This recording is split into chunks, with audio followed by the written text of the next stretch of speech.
Bonsoir à tous. Donc, je suis le capitaine de corvette Vanguard, donc le commandant du P400 La Glorieuse, que vous connaissez sûrement très très bien. Et au-delà de mon rôle de commandant, ma spécialité de base dans l'armée, c'est tout ce qui est système d'information et de communication, donc ordinateur, chiffrement, liaison satellitaire, etc.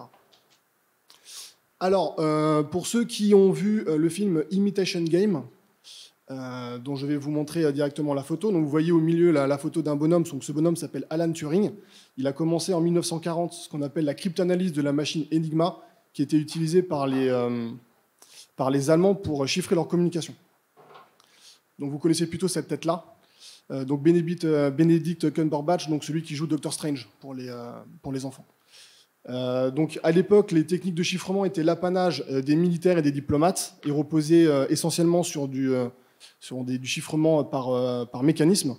Maintenant, en fait, vous en trouvez dans tous vos objets, donc vos ordinateurs et vos smartphones utilisent des techniques de chiffrement, donc des algorithmes qui, eux, maintenant sont numériques, à la différence des années 40.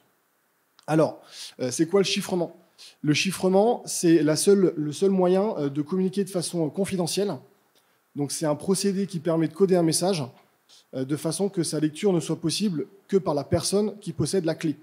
Donc vous avez en bas le schéma de principe avec une clé pour chiffrer et une clé pour déchiffrer. Alors ensuite, on a plusieurs techniques. Donc je ne vais pas rentrer trop dans le détail. Donc le chiffrement symétrique. Donc le chiffrement symétrique, c'est le plus vieux. On en retrouve déjà au temps de César. Donc le chiffre de César. Vous avez aussi les substitutions de Wigner. Plus de 2000 ans d'existence. Le principe, c'est qu'on prend la même clé pour chiffrer et pour déchiffrer. Donc assez simple. Néanmoins, un petit problème, c'est que les deux personnes doivent posséder la clé. Donc, si l'un des deux se la fait voler, et ben, du coup, la confidentialité des échanges n'existe plus. L'avantage, par contre, de ce chiffrement-là, c'est qu'on peut avoir des clés qui sont très très courtes et le chiffrement, du coup, est très rapide. Pour résoudre le problème de chiffrement de clés, donc là, on arrive dans le un peu plus velu, c'est ce que vous a présenté M. Bonabel, on a mis au point le chiffrement asymétrique. Donc, avec une paire de clés public-privé, donc public accessible à tout le monde, que vous allez utiliser pour chiffrer un message, l'envoyer au destinataire, qui utilisera sa clé privée que lui seul possède pour déchiffrer ce message-là. L'avantage, c'est que vous n'avez plus de problème de transmission de clés, parce que la clé privée, elle est comme on l'appelle privée, et il est impossible de trouver la clé privée à partir de la clé publique. L'inconvénient, c'est que le protocole fait que les clés sont très très grosses, et que du coup la rapidité est 1000 fois plus lente. Donc c'est pas vraiment adapté pour envoyer des grosses données ou pour faire des échanges. Donc ce qu'on a mis, avant de vous faire vraiment la partie velue, je vais juste vous parler de signature et d'intégrité. Toujours sur le même protocole de public-privé, si vous prenez un message et que vous le chiffrez avec votre clé privée à vous, donc que vous seul possédez, vous prouvez que c'est vous qui êtes à l'origine de ce message-là. Si vous l'envoyez à quelqu'un, il peut du coup la déchiffrer avec votre clé publique et donc vérifier que vous êtes bien l'émetteur. En plus de ça, généralement ce qu'on va faire, on va prendre un message, on va le passer à la moulinette. Donc vous imaginez un steak que vous avez à la maison, vous le passez au hachoir, ça vous fait des filaments, il est impossible de reconstituer le steak à partir des filaments. Donc vous allez prendre le message, en faire des filets, chiffrer ces filets-là avec votre clé privée, envoyer tout ça, plus le message à votre destinataire, qui va repasser votre message dans la même moulinette et vérifier que les filets qu'il a reçus sont bien les filets que vous l'avez envoyés. Et si du coup il y a concordance de filets de steak, et à ce moment-là, vous êtes bien, premièrement, à l'émission du message, et deux, il n'a pas été modifié. C'est ce qu'on appelle l'intégrité. Alors la partie plus velue, donc, que je vais expliquer assez rapidement, on a mis en place ce qu'on appelle le chiffrement hybride, donc qui date des années 90. On a combiné le symétrique et l'asymétrique. Donc l'avantage du symétrique, la rapidité, et l'avantage de l'asymétrique, la partie clé privée, clé publique. Vous voulez envoyer un message ou faire un échange de données avec un site, par exemple, vous allez générer une clé symétrique, vous allez chiffrer ce que vous voulez envoyer avec la clé symétrique, envoyer votre message, et vous allez prendre la clé symétrique et vous allez l'envoyer de manière asymétrique. Donc l'expéditeur va d'abord déchiffrer la clé de ce qu'on appelle une clé de session, donc la clé symétrique avec sa clé privée, et ensuite il déchiffrera le message. Et après, on peut rajouter d'autres techniques de chiffrement et d'authentification par-dessus. Alors vous, entre guillemets, qu'est-ce que vous devez retenir? C'est que vous l'utilisez tout le temps.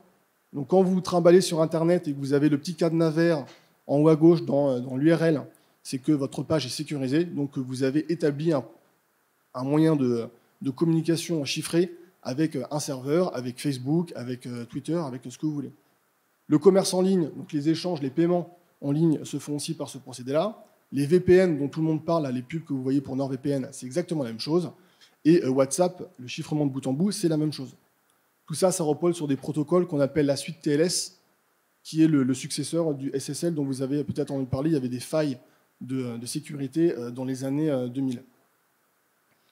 Et alors, ce qui vous intéresse peut-être encore plus, c'est pour les militaires. Donc, juste pour vous en parler brièvement, on utilise majoritairement les protocoles symétriques, dont je ne rentrerai pas dans le détail pour des raisons évidentes de confidentialité.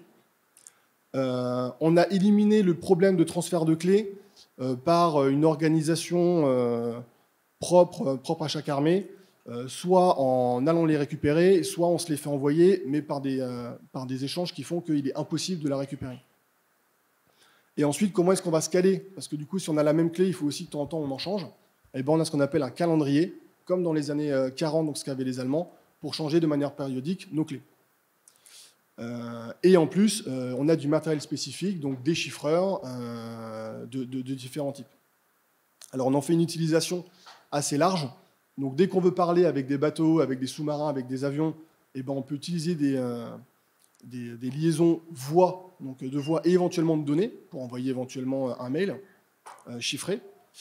Pour nos communications satellites, qu'elles soient militaires ou civiles, donc quand un bateau il est en mer, ben, il n'a pas la fibre optique qui part de Nouméa et qui le suit pendant 1000 km.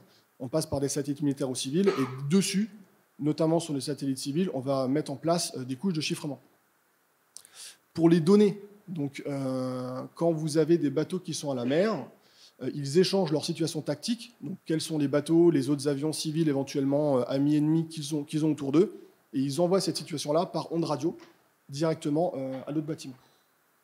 Et enfin en informatique, parce qu'on a des différents niveaux de confidentialité, du non classifié, donc ce que vous avez sur Internet, jusqu'à du secret défense, très secret défense, éventuellement autre chose, et ben pour chaque niveau de confidentialité, on a un matériel spécifique et des clés spécifiques.